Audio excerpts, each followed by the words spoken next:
Les épreuves de la vie, c'est un thème qui n'est pas forcément facile à rétrécir en une seule vidéo, tellement en fait le sujet est vaste et on peut en parler de plein de manières. Dans ma dernière vidéo, j'ai opté d'en parler d'une manière à ce qu'on puisse comprendre qu'un mal peut faire naître un bien, qu'à l'aide d'un mal qu'on vit, on peut comprendre le bien qu'on possède. Par exemple, tu es en couple avec une personne qui te fait souffrir, toi tu l'aimes et tu ne veux pas forcément couper cette relation. Et plus tu restes avec cette personne, plus tu recules, plus tu souffres. À un moment donné, cette personne décide de stopper cette relation et tu te retrouves doublement triste. La relation est terminée et la personne que tu aimais n'est plus là. Mais avec le temps, la douleur s'en va et petit à petit, tu te rends compte que cette personne, en fin de compte, ne t'apportait qu'un mal et que tu n'avançais pas. C'était un mal qui en est devenu un bien. Donc voilà, en fait, le message de ma dernière vidéo sur les épreuves de la vie, c'était la compréhension des épreuves. Et au final, bien qu'elle ait plu à beaucoup de monde, je me suis pas senti entièrement convaincu de celle-ci. À mes yeux, il manquait ce petit truc, ce côté espoir. Donc je vous en ai refait une.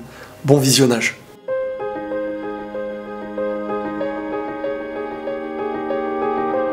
La vie est faite d'épreuves, de moments difficiles.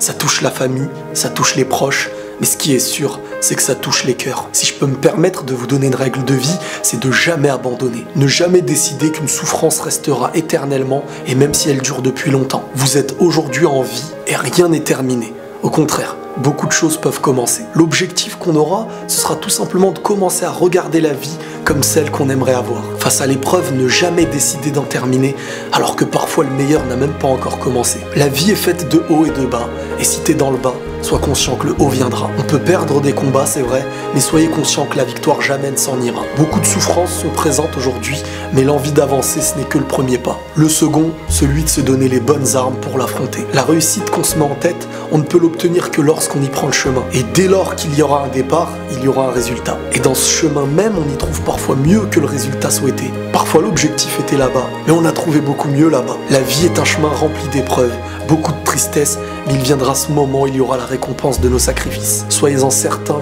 et c'est bien pour ça qu'aucune bonne action n'est à rejeter, même si certains veulent en profiter. La racine de votre bien ne fait que commencer, et bientôt vous irez le cueillir avec un grand sourire. Pour être heureux, parfois il faut trouver cette paix intérieure, et pour l'obtenir, rien de plus simple. Peu importe le lieu ou l'épreuve, il suffit de rester la personne que nous sommes. Se connaître et être en accord avec ses objectifs. Essayez de tout faire pour retirer ce qui noircit notre cœur, comme la rancune, la haine, la jalousie. Et c'est avec des objectifs sains qu'on arrive à dormir sur ses deux oreilles et être en accord avec soi-même. L'épreuve ne devient que la piqûre qui nous touche lorsqu'on cueille une belle rose. Elle nous a fait saigner, mais on en a obtenu sa beauté. L'épreuve de la vie touche tout le monde, elle attriste tout le monde, mais on peut toujours continuer d'avancer. Il ne faut pas oublier, mais utiliser ce qu'on a vécu pour en être heureux et mieux en vivre. Ces souvenirs, ces épreuves, ce passé.